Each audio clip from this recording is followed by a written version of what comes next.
Today I will be interviewing Phil Dancer. He's a home inspector from Dancer & Co. He will be answering the most commonly asked questions by buyers and sellers about the inspection process. I have a lot of clients that when they're buying a new home, their first question is like, how do we know that it's a good quality builder?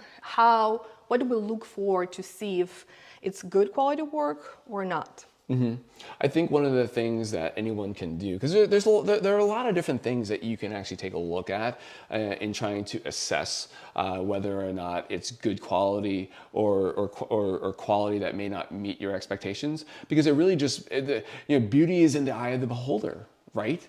So some of the things that we can all do as a community when we're going through a house and just assessing the quality is take a look at the paint in the home. And so a builder rule across a community is you should stand 6 feet away from the wall. And if you're standing 6 feet away from the wall, and if you can see that the wall needs more paint touch up, then you can go ahead and roll it then. But stand a little bit closer. So if the paint was done well, you can actually get really, really close to the wall and you shouldn't be able to see imperfections. So that's one that's actually really, really interesting. Another one that you can do is look at the trim around the house. Do you see any gaps around trim? That's something that anyone can easily do to determine the quality of a home. And the reason why I always point everyone to looking at cosmetics, because it's something that anyone can do, something anyone can look at, and it's safe in order to be able to assess. It's not as if you're going onto a roof or you're opening up an electrical panel. Anyone can touch trim or see that more caulking is needed. How about flooring? Like, is there a sign or something that you look at to know if the floor is maybe uneven, maybe the finishes are not quite right, maybe there are some cracks sometimes? So that one is actually a little bit more specific in terms of how you would actually assess a floor. So when we look at floors, we have to look at it from the standpoint of no floor is ever going to be completely flat. Okay. That's already a given. So one of the things that you can do is when you're looking at the floors is actually walk around, but without shoes on. Because when we have shoes on, it has a sole on the bottom, and you're not going to be able to feel all those little imperfections or the waves in the floor itself. But if you're walking around with socks, now you can actually feel that a lot more. So if for some reason, if you're walking through a home and you see or feel, with your own 2 feet, that that it's a little uneven, I would suggest to bring that concern to either the builder's attention or bring that to a very knowledgeable home inspector's attention, because what's going to end up happening is measurements could possibly be taken, and then there's also something that we call tolerance in the industry. Not to make it too specific, but if for some reason if we were to see a floor that's not level, depending on who you're building with, they actually assess it from different standpoints. So if it's not deemed to be structural in nature, then we actually go to cosmetics. And then when we go to cosmetics, then you would take a level of some length, and then you would take that level and place it on the ground and then look underneath that level. And then if there's a gap underneath that level that's more than 1/4 of an inch, the builder will fix it. And oftentimes tolerances are actually defined by the manufacturer of flooring. So that's one of the things that makes us very, very unique as a home inspector of new construction, is that we understand a lot of the tolerances for all these different builders, because the industry standard tolerance is you actually put a 4-foot level on the ground.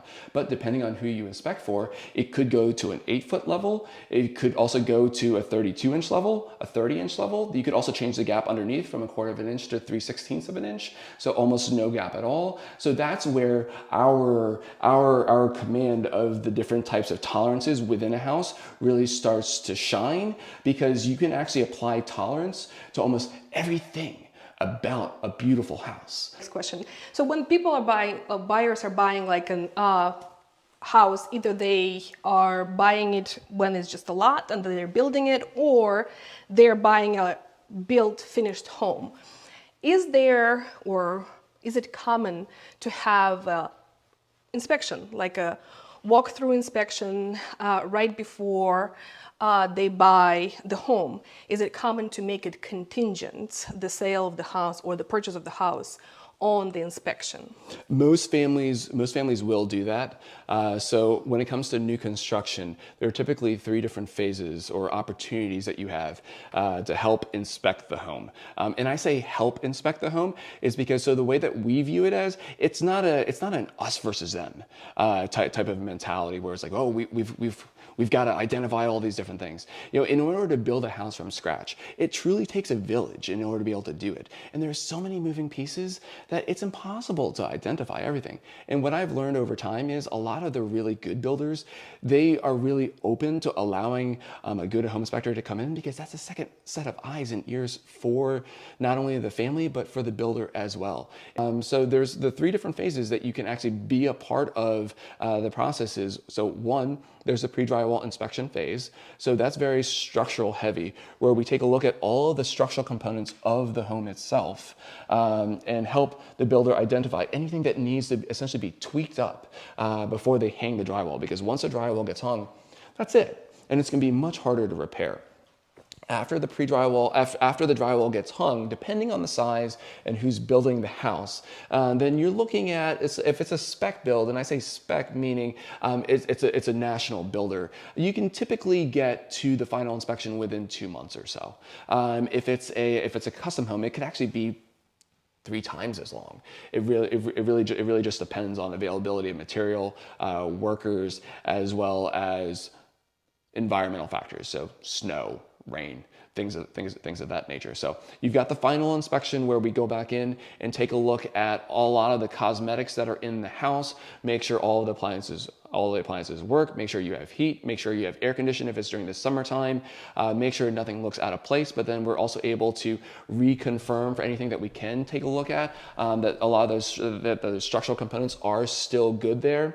And then the family is now in the home, and they're enjoying it. And then closer to the 1-year mark, then we're able to come back out and take a look at the home and help them accomplish an 11-month warranty inspection. So oftentimes the builders will give different warranties for the house, because when you're building a house from scratch, what's going to end up happening is the house is going to settle. And the reason why it settles over time, so it always kind of like, you know, and it settles unevenly. And the reason why it settles unevenly is because oftentimes we're building in places that have never really been dug out and touched before. So the builder around the perimeter of the house, which is called the foundation, they're going to recompress that soil as much as they can, but it's still not as good as just having it untouched for years. So sometimes one side of the house is going to sink a little bit more into the ground than the other side, and that's beyond their control. So we want to make sure that we're aware of what's happening in the house close to that 1-year mark, but then also builders will provide oftentimes a 10-year structural warranty. So those are things like the foundation and then the attic. So just in case if something does settle a little too much, that's a little unusual, you have that assurance there that if it meets their tolerance, right? You know, families are always going to hear that word tolerance. So long as it meets that tolerance, the builder is going to say, you know what, we've got this. We're aware. We're going to fix it, and then it's going to be great. So normally, if something happens in the house in the first year, or however long the warranty is for, the buyer will call the builder, and they will come in to inspect it and fix if needed. Is that correct? So if it exceeds their tolerances, then yes, the builder will absolutely fix it. So every builder is a little bit different. Sometimes the builders will ask you that they have their own client portal where you get to key in different types of concerns into their warranty portal, and then they'll send somebody out. Sometimes the builders will send out their own teams. Sometimes the builder will actually contract or subcontract that work to another company, and then send that company out to assess and then repair or replace as needed. So it really just depends. But you as an inspector are looking at when you do the final walkthrough or inspection, and something maybe that the buyers themselves can pay attention to when they do it. Okay.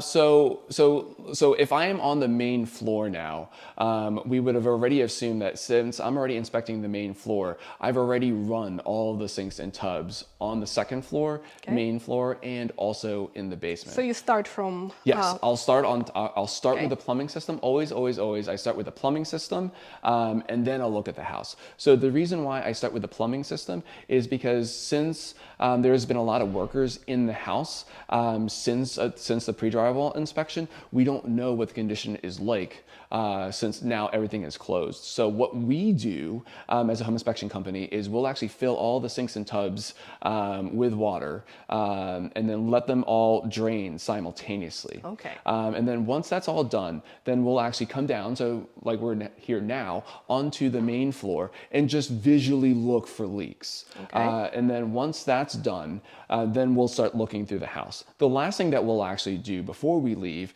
is we'll actually take a thermal imaging camera and then point it at all the ceilings on each of the different floors. So the reason why we start with the plumbing is that if for some reason, if there is a very small leak that can't be discerned and identified with the naked eye, there may not be enough time for a stain to actually show on the ceiling. So that's why you need it to drip as long as possible. Okay. Then you point a thermal imaging camera to it. And that's actually how we've found leaks in the past, where if you didn't have a thermal imaging camera, you wouldn't know. You definitely would not know.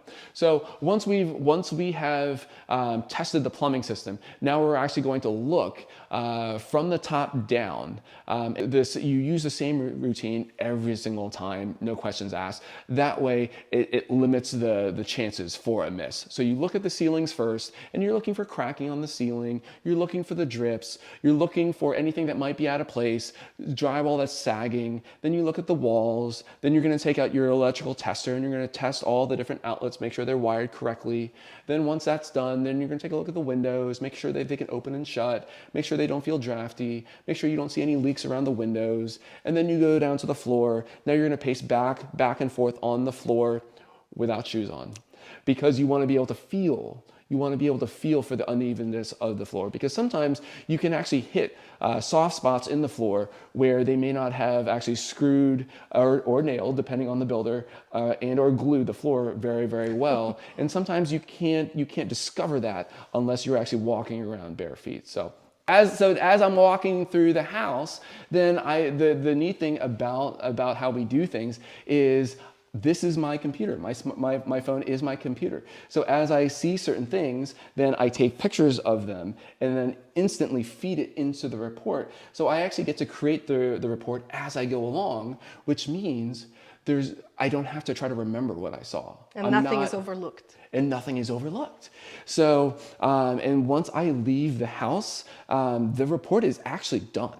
Because we've done so many homes that we have so many different types of defects that have been cataloged and ready to use. And then whatever defect we do find, then we have the ability to select it and then add additional sentences to create that narrative, and then off it goes. So once I leave the house, I actually proofread the report twice and make sure that it looks aesthetically pleasing, but then also how it reads makes sense, and it's easy to decipher, and then it goes to the client.